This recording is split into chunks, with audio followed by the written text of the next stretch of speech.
Welcome to the next episode of 10 Myths Blocking Special Education Systems Change. This myth is the parents don't care myth. And I have two people that I am excited to have you meet. One is Meg Knapp, and the other is Cara Phillips. And let me go back. Let me think. Cara, I met you in 2018 when I was working with the district where you were working on some transition materials for the students with significant emotional disabilities. And we started brainstorming about what we could do with families. And that was just amazing. And you introduced me to Meg, who is my executive assistant, and I couldn't run my business without. So the two of you are longtime friends. You've known each other longer than I've known either of you, but we've known each other for quite a while. So, Meg, why don't we start with you? Why is parent participation important to you? It's important to me because when my daughter got her diagnosis, I didn't know anyone who had a disability, with a child with a disability. I knew um, nothing really about disability. And turns out I actually knew a lot of people whose children were receiving services who had disabilities. It's just no one was talking about it. But because no one was talking about it, I went into our IFSP and IEP meetings not understanding anything and not feeling like part of the team. And through a lot of hard work and some really great team members for my daughter who really stuck their neck out for us, I learned how important it was that I educate myself and participate. So it's just really vital to me, both for my daughter's sake and to help educate other parents that they should be participants. But then didn't you step up and get more involved than just being the parent? I did. Once we moved to the district we're in now, I found out about the Special Education Citizens Advisory Committee, and I knew that I had to join that. Actually, Cara was at an event that my daughter's class went to, and she had a booth there, and that's how I found out about it. And so I said, yes, I need to join this to educate myself, to learn, to connect with other parents. And that was a huge experience for me and really has given me a lot of support and a lot of education towards helping other parents as well as myself. So pick it up from there, Cara. Sure. Tell us about you and why parent participation is important to you. It is super important, and I think it's a similar story, or at least it started as a similar story to Meg's. My oldest son, who is now 19, was premature. I know he's 19. He was premature, and so in that respect, I always say I was lucky that he was a premature child because we went into the infants and toddlers program in Maryland. Um, as soon as we brought him home. So I had that like assistance in the beginning. I had people helping me, and that was it was just very helpful and understanding. But as he transitioned into the school system, I really didn't know anyone else either who had, students in these class settings and meetings and things, and I felt lost. I felt completely unprepared, and candidly, I felt a little embarrassed because in my non-parent world, I felt very successful and very intelligent. And then I would go into these meetings and I didn't feel like I understood what was going on. They were using jargon and discussing things using like educational speak like that, I would say. Um, and so I felt lost and I didn't know what to do. And so that was really kind of my first experience. And I used to tell other families that probably the first 2, 3 years, I just signed and nodded. I assumed everyone else knew what they were doing, and I signed and nodded and just counted on others. But over time, I had joined a special education citizens advisory council. And I participated there for 8 years, I believe. But the first year I had started participating there, I'd learned about a new position within the school system that was all about parent support. And it just felt like a good fit. And I actually transitioned there for 4 years, where my primary role within the district was to help other families, not only find resources and activities and things to do within the community, but to help them understand the special education process. So selfishly, it was a job opportunity that I took for my own education so that I could learn more about how to handle my children and what to do and understand the system better. But over time, it just became such a amazing opportunity to work with other families and understand from so many different perspectives how they felt, especially in the school environment, while they were dealing with everything else. So, and that's yeah, And and that's I when believe it. we met. Exactly. That's when we met because we wanted to have a family engagement part of what we were doing with what the teachers were doing in the classroom. And that was an amazing partnership. And you and I also became friends, and that's how I met Meg. So let's get down to the problem of this myth. Problem is parents don't care. I've heard teachers say this. I have felt teachers believe this. Sometimes educators believe it. Oh, we do this workshop for families, nobody comes. We have IEP meetings, they don't show up. Or they come to the meeting and they don't say anything. So the problem is, I think educators are looking through their own lens. They're thinking about the school schedule, the school timeline, what the legalities are related to special ed, and they don't pause a moment to think, what's going on from that parent's perspective? It may look like they don't care because they're not taking action, but I think there's an opportunity for them to look through the parent's view. And so I'm hoping that you have a story or two to share. So who wants to go first? I guess I'll start. Because like Cara just mentioned, I just nodded and signed, and I would leave the meetings feeling so defeated because one, I just didn't have any context, any framing around what they were discussing. They would throw out jargon, they would throw out acronyms, and I was a young parent who was new to this world. I didn't advocate for myself, which is something, we work on our children doing, but they would always focus on the negatives, the things my daughter could not do. And I felt like we never talked about her strengths, how funny she is, how bright she is. It was just all the things she can't do. And anytime I would bring that up, they would say, well, that's what the IEP is about. It's what she can't do. So we have to frame it that way. And that just made me not want to be part of the team.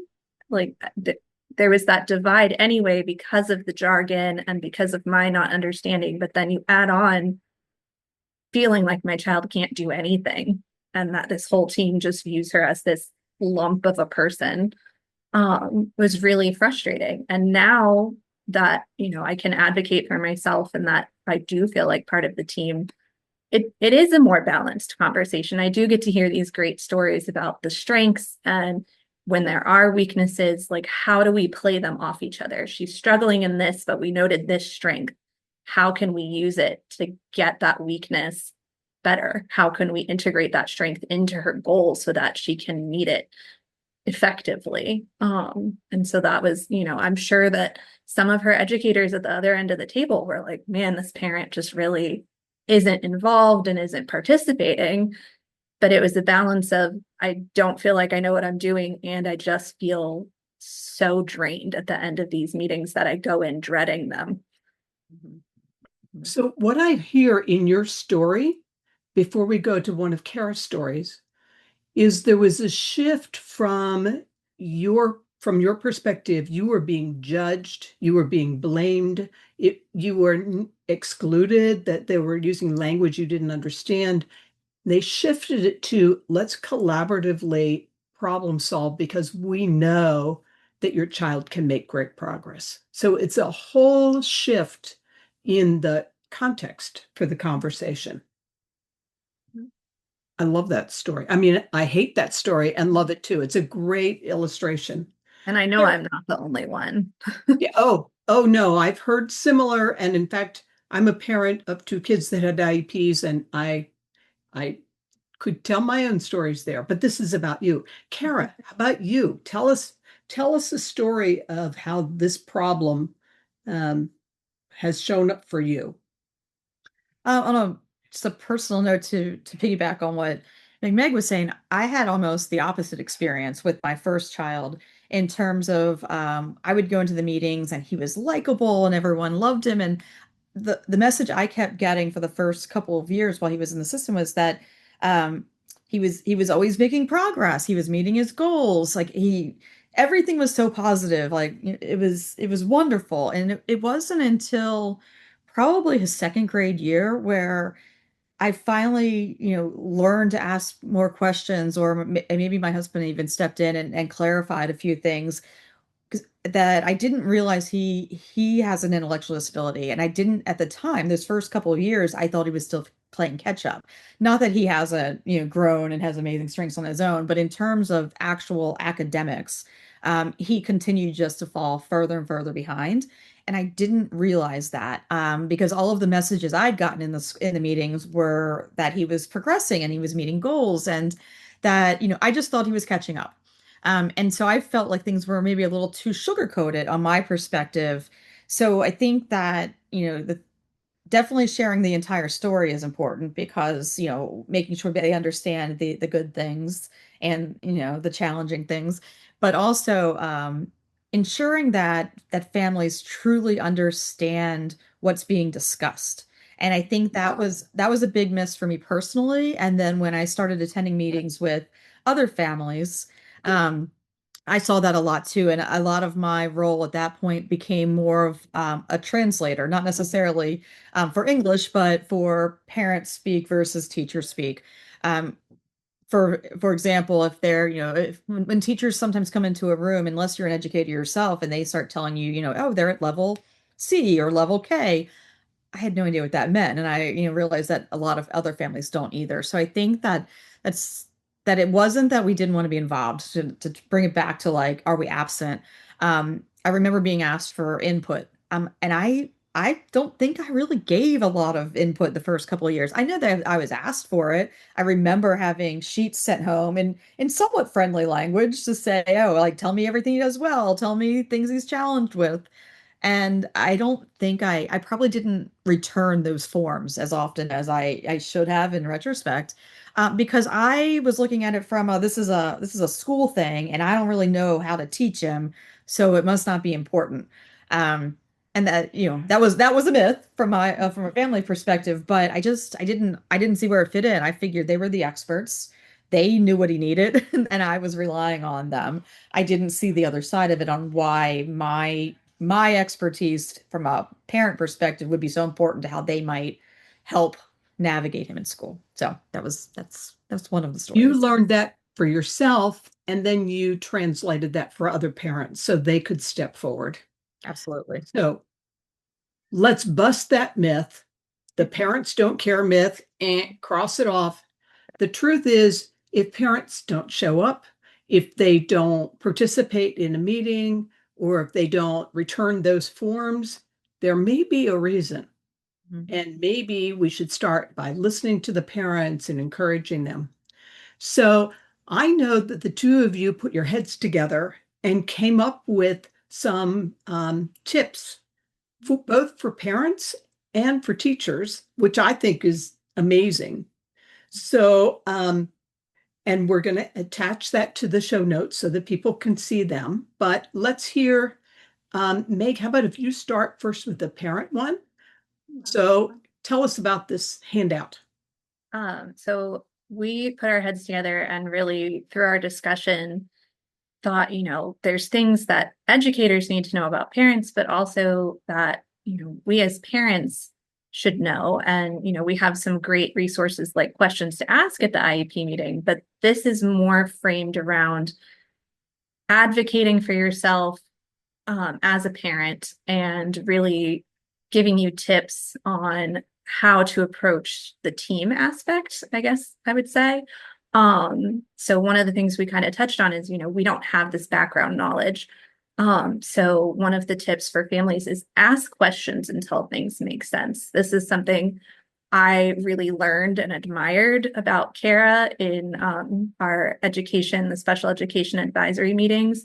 She would stop someone, and say, wait, you just used a lot of acronyms and you're an educator speaking, and there's a lot of parents in here who don't speak that language. Can you reel it back and explain that? What does that acronym mean? What is the topic you're talking about, because you're speaking jargon?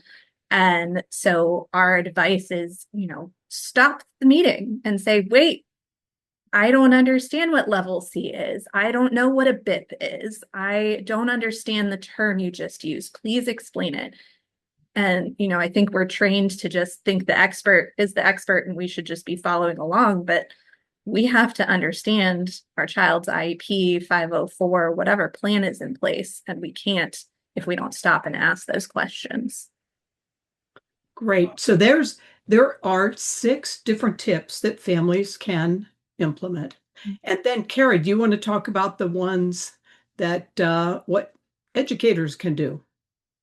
Yeah, it doesn't need to be overly complicated either. So I think that probably my favorite one is making information accessible.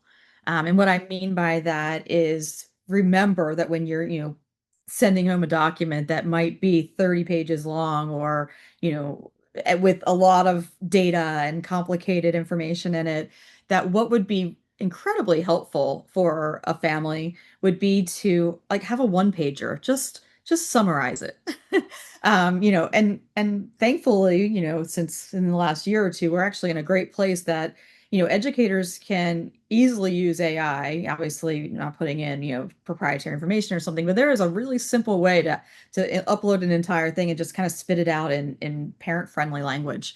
I've had educators do this for me in the past, that they just kind of summarize the key things that we really wanted to cover. But that would be incredibly helpful for families to be able to kind of say, okay, we know we just sent you a 30-page document. We're going to talk about all of the things, but here's really the meat of what we want to get to and what you should probably focus on and just think about ahead of the meeting so that you don't feel put on the spot. It's a really helpful situation. So I think that's one of my favorite ones for sure. Just to kind of piggyback off that, Cara, you and I had some really good conversation around that accessibility. And I think for educators looking at it like scaffolding supports for your student, view it the same way for parents, because there's cultural differences, language barriers. And so I think that lens is really important, both for the parent to advocate for themselves, but for the educators to just kind of think through it like you would give something to your student. Okay, so we have 2 handouts that are like it's a 2-pager. So one page is for parents and one page is for the educators. So by now, if you've been listening, you know the parents don't care myth is not true. You have the handout to download, and feel free to add comments about your experiences or comments about which ideas you think will work the best or which ideas you've just tried and they work too. So thank you to both Meg and Cara, and it's great to be united with you again. And I appreciate all the work that you put in to create these 2 valuable documents. You're welcome. Bye for now, and stay tuned. In 2 weeks, we will have the next myth.